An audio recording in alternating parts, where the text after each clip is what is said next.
আসসালামু আলাইকুম। শুভ সকাল। আউযুবিল্লাহি মিনাশ শাইতানির রাজিম। বিসমিল্লাহির রহমানির রহিম। সূরা আলে ইমরান। যারা তাদের সঙ্গে মিলিত হয়নি, পিছনে আছে তাদের জন্য আনন্দ করে, তাদের নেই কোনো ভয় আর নেই কোনো চিন্তা। তারা আল্লাহর নিয়ামত ও করুণাময় আনন্দিত, আর এই কারণে আল্লাহ তো মুমিনদের পারিশ্রমিক নিষ্ফল করবেন না। যারা আঘাতের পরে আল্লাহ ও তার রাসূলের ডাকে সাড়া দিয়েছে, তাদের মধ্যে যারা নেক কাজ করে ও তাকওয়ার অনুসারী, তাদের জন্য উত্তম প্রতিদান আছে। তারা এমন মানুষ যে লোকেরা বলেছিল, তোমাদের বিরুদ্ধে লোক একত্রিত হয়েছে, কাজেই তোমরা তাদের ভয় করো, এতে তাদের ঈমান বাড়ল। তারা বলল, আল্লাহই যথেষ্ট, তিনি উত্তম কার্যনির্বাহক। তারা ফিরে গেল আল্লাহর নিয়ামত ও করুণা নিয়ে। কোনো অসুবিধাই তাদের হয়নি। তারা আল্লাহর সন্তুষ্টির অনুবর্তী হয়েছিল। আল্লাহ অসীম দয়ালু। শয়তানি তার বন্ধুদের দিয়ে তোমাদের ভয় দেখায়। তোমরা তাদেরকে ভয় করো না, আমাকে ভয় করো যদি তোমরা মুমিন হও। আপনাকে যেন চিহ্নিত করতে না পারে ওই সব লোকেরা যারা ধাবিত হয় কুফরির দিকে। নিশ্চয়ই ওরা আল্লাহরও ক্ষতি করতে পারবে না। আল্লাহ তাদেরকে কোনো অংশ দিতে চান না। আখিরাতে তাদের জন্য রয়েছে মহাশাস্তি। যেসব লোকেরা ঈমানের পরিবর্তে কুফরি গ্রহণ করেছে, তারা আল্লাহর কোনো ক্ষতি করতে পারবে না। তাদের জন্য রয়েছে যন্ত্রণাদায়ক শাস্তি। কাফেরেরা যেন কখনো মনে না করে যে আমি তাদের মঙ্গলের জন্য অবসর দিই, আমি তো পাপ বৃদ্ধির জন্য অবকাশ দিই। তাদের জন্য লাঞ্ছনাময় শাস্তি আছে। যে অবস্থায় তোমরা আছো সে অবস্থায় আল্লাহ ও মুমিনদেরকে ছাড়তে পারবে না, যতক্ষণ না পবিত্র হতে অপবিত্রকে প্রত্যেক করতে পারে। আল্লাহ এমন নন যে তিনি তোমাদেরকে খবর দিবেন অদৃশ্যে, তবে আল্লাহ রাসূলদের মধ্যে হতে ইচ্ছামতো বেছে নেন।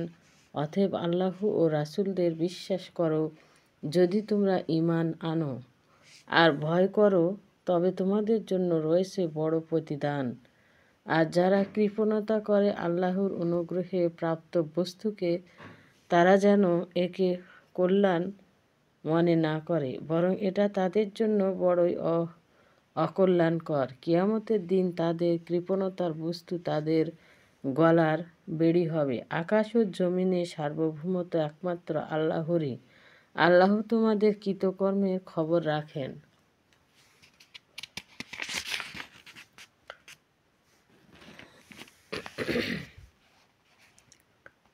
নিশ্চয়ই আল্লাহ তাদের কথা শুনছেন যারা বলে, নিশ্চয়ই আল্লাহ গরিব আর আমরা ধনী। অবশ্যই আমি তাদের কথা অন্যায়ভাবে নবী হত্যা করার বিষয় লিখে রাখছি, আর আমি বলবো অগ্নির শাস্তি ভোগ করো। এটা সেই কাজের ফল যা তোমরা স্বহস্তে অর্জন করেছ। আল্লাহ তার বান্দাদের প্রতি জুলুম করেন না।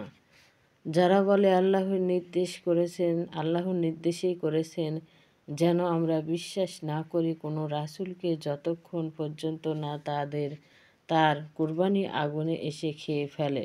বলুন, তোমাদের নিকট বহু রাসূল এসেছিলেন বহু প্রমাণ ও তোমাদের কর্তব্য নিয়ে আমার পূর্বে, তবে কেন তাদের হত্যা করলে যদি সত্যবাদী হও? যদি আপনাকে মিথ্যা বলে, ইতিপূর্বে ও তারা বহু রাসূলকে মিথ্যা বলেছে যারা এসেছিল নির্দেশন গ্রন্থরাজি এবং উজ্জ্বল কিতাব নিয়ে।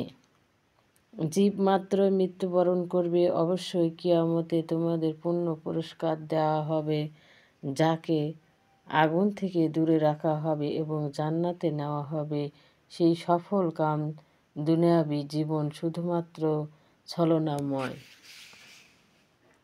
ক্ষণিকের ভোগের সামগ্রী মাত্র, তোমরা তোমাদের জ্ঞান ও মাল দিয়ে আরও পরীক্ষিত হবে।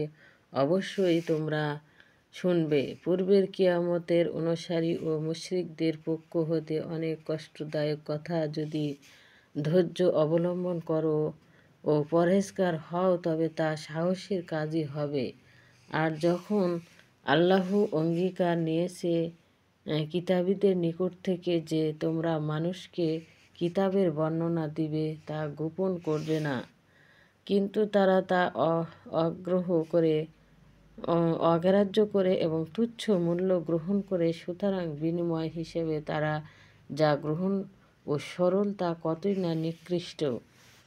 তুমি কখনো ধারণা করবে না যে যারা নিজেরা যা করে তাতে আনন্দিত আর কাজ না করে প্রশংসা পাওয়ার দাবিদার, এরা আযাব হতে মুক্তি পাবে বলে মনে করে না। নিশ্চয়ই তাদের জন্য রয়েছে পীড়াদায়ক আযাব।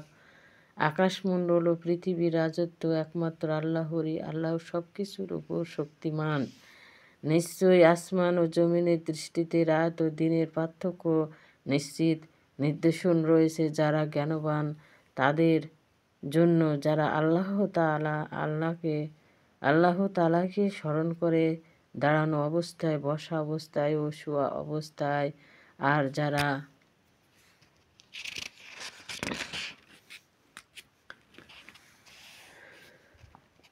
আর যারা আসমান ও জমিনের সৃষ্টি নিয়ে চিন্তা করে আর বলে, হে আমাদের রব, এসব আপনি অনর্থক সৃষ্টি করেননি। পবিত্রতা আপনার, আমাদের অগ্নির শাস্তি হতে বাঁচান। হে আমাদের রব, যাকে আগুনে নিক্ষেপ করলেন তাকে লাঞ্ছিত করলেন, আর জালিমদের কোনো সাহায্যকারী নেই।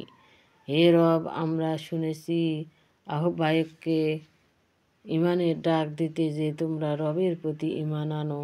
আমরা ঈমান আনলাম। হে আমাদের রব, পাপ ক্ষমা করুন, দোষ মিটিয়ে দিন, নেককারদের সঙ্গে মৃত্যু দিন। হে রব, রাসূলদের মাধ্যমে কৃত ওয়াদা পালন করুন। আমাদেরকে অপমান করবেন না কিয়ামতের দিন। আপনি তো ওয়াদা খেলাফ করবেন না। তাদের রব দোয়া রসুল কবুল করলেন, তাদের দোয়া কবুল করলেন। আমি নষ্ট করি না তোমাদের নারী পুরুষের কোনো কাজ, তোমরা একে অন্যের অংশ।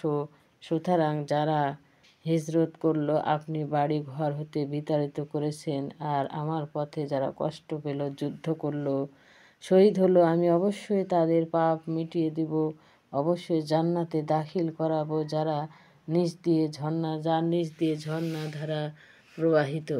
এটি পুরস্কার আল্লাহর পক্ষ হতে, আল্লাহর কাছেই রয়েছে উত্তম পুরস্কার। আপনাকে যেন ধোঁকায় না ফেলে কাফেরদের দেশে দেশে অবাধ চলাফেরা, এতে সামান্য ভোগ, অতঃপর জাহান্নাম হতে তাদের অবস্থান, ওটা নিকৃষ্ট আবাস। কিন্তু যারা রবকে ভয় করে তাদের জন্য জান্নাত আছে, যার নিচ দিয়ে ঝর্ণাধারা প্রবাহিত, এতে তারা সর্বদা থাকবে। তারা আল্লাহর অতিথি। সৎ কর্মশীলদের জন্য আল্লাহর নিকটে যা আছে তাই উত্তম।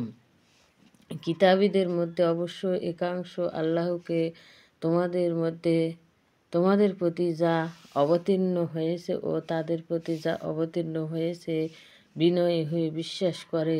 তারা আল্লাহর আয়াতের বিনিময়ে সামান্য মূল্য গ্রহণ করে না। এরাই তারা যারা তাদের রবের নিকট হতে পূর্ণ বিনিময় পাবে। নিশ্চয়ই আল্লাহ দ্রুত হিসেবকারী। হে মুমিনেরা, ধৈর্য ধারণ করো, ধৈর্য অবলম্বনে প্রতিযোগিতা করো ও সদা প্রস্তুত থাকো। আল্লাহকে ভয় করো যেন সফল হতে পারো। ভিডিওটি এ পর্যন্ত। যে যেখান থেকে দেখছেন অবশ্যই লাইক কমেন্ট করবেন এবং পাশে থাকবেন। যারা অসুস্থ ব্যক্তি তাদেরকে সুস্থতা দান করুন। আল্লাহ আমিন।